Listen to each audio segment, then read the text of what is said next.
I know you guys do an annual pilgrimage to Israel with those of faith. So talk about that. Talk about that whole process, because I think it's really important. So I'll start with right after the first Seder, we went on our first pilgrimage together with a very small group. And it was interesting to me, it was an eye-opener because I grew up in Israel, but I never saw certain things and certain places that I saw with the Christian group. So I told them when we went to the Sea of Galilee, I didn't realize this is such a holy place. This is where I used to go to the beach, as a kid. So I realized that Jews, and I was educated. I already had a master's in Jewish studies, and I was clueless about Christianity. So just as much as Christianity needs to learn about Judaism and its roots, we need to learn about Christianity to educate ourselves in the bigger picture. So when we came back from the first pilgrimage, people asked us to start teaching. And then that's how Project Genesis and the name Project Genesis originated, because we wanted to know where to start. And we figured, okay, let's start in the beginning. And since we share the text of Genesis, we thought it would be a good idea. And we started teaching that, and I would take the train once a month from the city. And we started from Genesis 1:1, and it took us 7 years to finish the book. And 2 years into it, I quit my job and went into rabbinical school for 4 years, and then finished rabbinical school, got the job with the congregation in Greenport, and only then, after 7 years, we finished. But throughout that, we also took trips to the Holy Land. And for me now, when I go to Israel every year, I don't see it only as Israel. I do see it in the fullness as a holy land, as a land that really encompasses all three faiths and have room for all three faiths.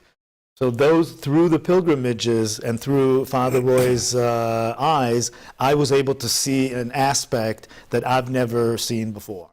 It's such an important message, I think, right? So if you have just blinders on and you're only seeing life from one perspective, I almost feel like the fullness is missing, because you're not testing it from other pieces of information. You're not verifying beliefs that you may have in tests. And I've always felt that faith is something that should be questioned and tested and verified to be able to strengthen it for your own faith. And I'd like to hear from either of you. For your own faith, how has this collaboration together really helped, open those blinders up, but yet fortified your own faith in God? Well, I would say, the first moment there where Gadi said, I'm going home for Passover, do you want to come? And then we formed this little group. We had 5 of us that went. And the most striking thing that he said was, he says, I want to see Jerusalem through the eyes of a Christian. I have no access to that. And I want to show you Jerusalem through the eyes of a Jew. Wow, that's interesting. Okay, let's go. And and everywhere we went, there was more and more insights into the land itself. A good guide, when he takes you to the Holy Land, or she takes you to the Holy Land, will start out with the first moment by saying, for Christians, you are now entering the 5th gospel. The 5th gospel. Now, we know we had 4. What do you mean 5? The 5th gospel. The land itself is another gospel. It is where God has worked with humanity for 4,000 years. And the land itself even begins to teach you, from the north to the south, and the east and the west, the highlands to the lowlands. And learning all of these places where they are, it just blows up the biblical story in such a beautiful way. It just fills it in, and it's very, very powerful. To walk the places, literally, well, we say where God has walked and brought his people. So it is a very holy place, and we went there with this first group, with a family, a couple and a niece of theirs, and we did this most of the time into Israel. We'll mostly stay with Gadi's family and some other people, and some kibbutzes. And then we crossed over, and I had a friend that was over in Palestine, in Bet Jala at the seminary outside of Bethlehem. And I told my 3 other people, I said, now you're going to hear another story. we're going to go to the other side. That was very hard to hear because, I mean, I've been there before, I heard the story. And so the experience over there was very painful at moments. And when we got to the wall, we went, so where do you want to go now? We have one more stop. We went back to the wall, and the Western Wall, but it's also is known as the Wailing Wall. And everybody broke down. Wow. In one moment, you're standing in heaven. And then the next minute, you're standing in a difficult situation. So here it is, the place where God is working, but it is really like, it's just the microcosm of the universe, the center of the universe, and with all of its beauty and all of its pain. And so, please God, as we continue to walk forward, we heal the pain and bring that unity, bring that peace to such a difficult place.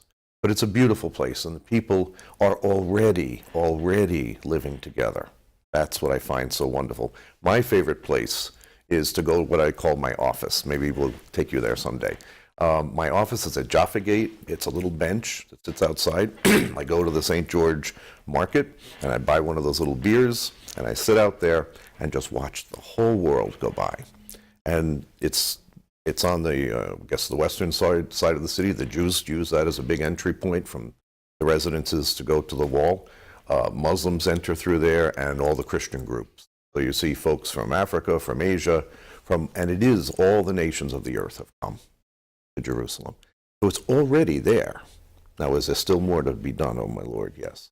But there are people living together and have been living together, even though there's flare-ups and stuff at times. But it's a wonderful experience, and all the pilgrims, when they go there, we always have people that are very, nervous Nellies, and then they get nervous about going. And after the second day, how you doing? Oh my God, this is wonderful. What was I worried about? This is great. So it's happened all the time, and so it's a vibrant place of life. Also, it's a wonderful, wonderful place. It is the Holy Land.